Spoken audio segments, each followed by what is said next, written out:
Reina, Taylor Swift, Michael Bublé y los álbumes con las más semanas en el número 1 en Top Catalog Albums. Taylor Swift Lover registra su semana 49 en el número 1 en la lista de grabados en el catálogo de discos esta semana, de fechada el 29 de junio, extendiendo su disco para la carrera más larga de una artista solista femenina en la historia de la lista. Lover eclipsó el álbum debut de Adele, 1919, el mes pasado. Lover no recibió tanto amor, al menos por los altos estándares de Swift alto, cuando fue liberado.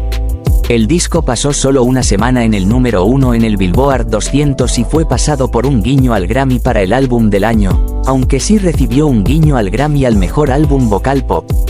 Pero el éxito tardado de Cruel Summer, que encabezó el Billboard Hot 100 durante 4 semanas a partir de octubre de 2023, más de 4 años después del lanzamiento del álbum, ha revivido el álbum.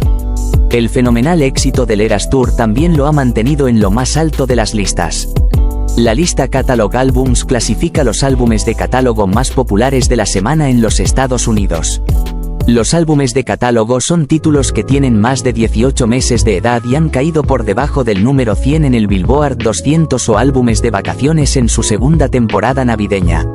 El gráfico fue presentado en Billboard en la edición del 25 de mayo de 1991. Durante los primeros 18 años de Top Catalog Albums, los álbumes de catálogo no fueron elegibles para aparecer en el Billboard 200. Eso cambió con el diciembre 5, 2009 chart, cuando se levantaron las restricciones de catálogo, convirtiendo el Billboard 200 en una lista todo incluido de los álbumes más vendidos en el país, independientemente de su edad. El ajuste se produjo después de la muerte de Michael Jackson en junio de 2009, lo que desencadenó una explosión de ventas para sus títulos de catálogo. La compilación de catálogos de Jackson's Number Ones fue el álbum más vendido en 6 de las primeras 7 semanas después de su muerte, sin embargo, no era elegible para la lista insignia de Billboard.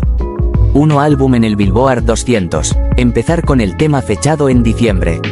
13, 2014, Billboard pasó de ventas puras a una fórmula de consumo multifactorial que también incluye el streaming bajo demanda y las ventas de pistas digitales. Vamos a contar los 17 discos con las carreras más largas en el número 1 en Catalog Albums desde 1991 hasta la actualidad. Es una lista ecléctica, por decirlo menos. Incluye 2 álbumes navideños, una banda sonora de película y una gama notablemente amplia de música, incluyendo pop, pop tradicional, rock, hard rock, R&B, rap, country y reggae. 8 de los álbumes de la lista fueron lanzados antes del inicio de la lista en 1991. Impresionantemente, hicieron la lista a pesar de que la actividad antes del inicio de la carta no cuenta. Aquí están los álbumes con las carreras más largas en el número 1 en Catalog Albums desde 1991 hasta la actualidad. Cada entrada incluye la fecha de lanzamiento del álbum, la fecha de la primera fecha que el álbum alcanzó el número 1 en Catalog Albums y la posición de pico del álbum en el Billboard 200.